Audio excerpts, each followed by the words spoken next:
ঢোল পেপাৰ মাতত মুখৰিত ৰাজ্যৰ চৌদিশ ককাল ঘূৰাই নাচিছে সহস্ৰাধিক নাচনীয়ে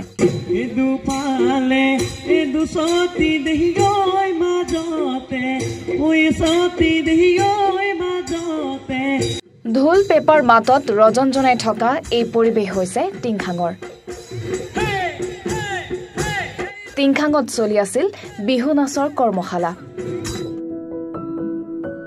টিংখাং সমষ্টিৰ বিধায়ক তথা সাংস্কৃতিক মন্ত্ৰী বিমল বৰাৰ নেতৃত্বত টিংখাং সাংস্কৃতিক মঞ্চৰ উদ্যোগত সমষ্টিটোৰ 17টাকৈ স্থানত অনুষ্ঠিত হৈছিল এই বিহুৰ কৰ্মশালা অভিজ্ঞ প্ৰশিক্ষকৰ দ্বাৰা প্ৰায় 5 সহস্ৰাধিক নাচনীক প্ৰদান কৰা হৈছিল এই প্ৰশিক্ষণ কৰ্মশালাৰ সামৰণি অনুষ্ঠানৰ পৰিৱেশ এয়া টিংখাং সমষ্টিৰ নতুন প্ৰজন্মৰ ছাত্ৰ-ছাত্ৰীসকলক বিহুৰ সৈতে পৰিচয় কৰাই দিয়া আৰু অসমীয়া সংস্কৃতিক জীয়াই ৰখাৰ প্ৰয়াসেৰে এইদৰে বিহু নৃত্য ঢোল বাদনৰ প্ৰশিক্ষণ দিয়াৰ কথা ব্যক্ত কৰে সাংস্কৃতিক মন্ত্ৰী বিমল বৰাই নতুন প্ৰজন্মৰ ছাত্ৰ-ছাত্ৰীসকলৰ মাজত আমাৰ বাপুতিসাহোন ৰঙালী বিহুক অধিক জনপ্ৰিয় আৰু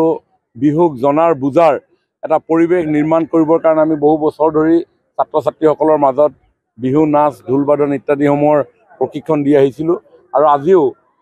এই বছৰ আমি প্ৰায় 17টা স্থানত সমষ্টিটোৰ প্ৰায় 5,000 অধিক ছাত্ৰ-ছাত্ৰীৰ মাজত এই প্ৰশিক্ষণ প্ৰদান কৰিছিলোঁ আজি সামৰণি অনুষ্ঠান কেইবাটাও কেন্দ্ৰৰ পৰা আহি ছাত্ৰীসকলে ইয়াতে সমবেত হৈ সামৰণি অনুষ্ঠান আমি আয়োজন কৰিলোঁ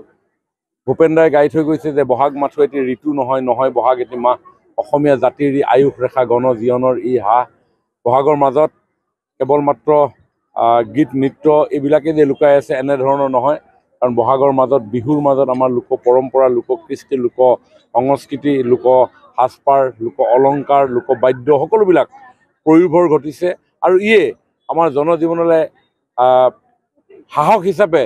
বহু নতুন নতুন সম্ভাৱনাৰ দুৱাৰ মুকলি কৰিব পাৰে যিটো কথা ইতিমধ্যে প্ৰমাণ হৈছে যোৱা বছৰ আমাৰ মাননীয় মুখ্যমন্ত্ৰী ডক্টৰ হিমন্ত বিশ্ব শৰ্মা ডাঙৰীয়াৰ বিশেষ নেতৃত্বত আমি সৰুসজাইত প্ৰায় 12,000 বিহুৱা বিহুৱতীৰে গিনিজ বুক অফ ৱৰ্ল্ড ৰেকৰ্ডছৰ এটা অনুষ্ঠান আমি কৰিছিলোঁ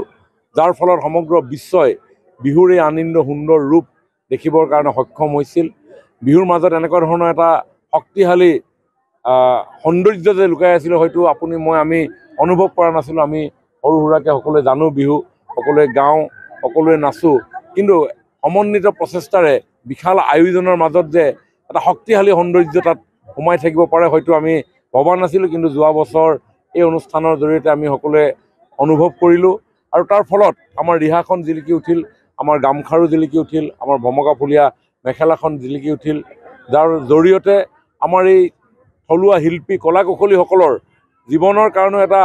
নতুন সম্ভাৱনাৰ দুৱাৰ মুকলি কৰিলে কাৰণ মই আজি কেইদিনমানৰ আগত শুৱালকুছিলৈ যেতিয়া গৈছোঁ তাৰ শিল্পীসকলে মোক জনাইছে যে যোৱা বছৰৰ পৰা বিভিন্ন দেশ বিদেশৰ গ্ৰাহকে মুগাৰ ৰিহাখন চাদৰখন অথবা মেখেলাখন বিচাৰি তেওঁলোকৰ হাতত অৰ্ডাৰ প্লেচ কৰিছে তেওঁলোকে এই কথাটো জনাইছে যে এই কথাখিনি যোৱা বছৰৰ পৰা অলপ ডেভেলপ হৈছে মই ভাবোঁ আমি নিৰন্তৰ প্ৰয়াস আৰু প্ৰচেষ্টাৰে নিশ্চয় বিহুক চাবৰ কাৰণে বিহুক জানিবৰ কাৰণে বুজিবৰ কাৰণে দেশ বিদেশৰ বিভিন্ন পৰ্যটকক আমি আকৰ্ষণ কৰিব পাৰোঁ আৰু বিহু অনাগত দিনত এটা পৰ্যটনৰ ক্ষেত্ৰখনৰ বাবে এটা অতি আকৰ্ষণীয় ক্ষেত্ৰ হৈ উঠিব পাৰে না আমি অহা বছৰ মাননীয় মুখ্যমন্ত্ৰী ডাঙৰীয়াই কৈছে যে অহা বছৰ দিল্লীত প্ৰায় 25,000 বিহুৱা বিহুৱতীৰে আমি ৰাষ্ট্ৰীয় প্ৰেক্ষাপটত বিহুক আমি উপস্থাপন কৰাৰ প্ৰয়াস কৰিম আৰু তাৰ বাবে আমাৰ ইতিমধ্যেই কিছু সৰু সুৰাকৈ কামবিলাক আৰম্ভ হৈছে আৰু বিভিন্ন স্থানত আমি যোৱা বছৰ যেনেকৈ গুৱাহাটীত অনুষ্ঠিত কৰিবৰ কাৰণে বিভিন্ন স্থানত বিহুৱতীসকলক নিৰ্বাচিত কৰিছিলোঁ আমি তেনেধৰণে বচা নাচনীয়ে বিহুৱা বিহুৱতীক আমি নিৰ্বাচিত কৰিম আৰু আজি আমি ইয়াতে যি কৰিছোঁ প্ৰায় 5,000 বিহুৱা বিহুৱতী তাৰ মাজৰ পৰাও বহু সংখ্যক নিৰ্বাচিত কৰিব পৰা যাব তেওঁলোকৰ উৎসাহ বৃদ্ধি পাব আৰু বিহুক যথেষ্ট চৰ্চাৰ এক বিষয় হিচাপে আমি আগন্তুক দিনত আমি আগুৱাই লৈ যাব পাৰিম।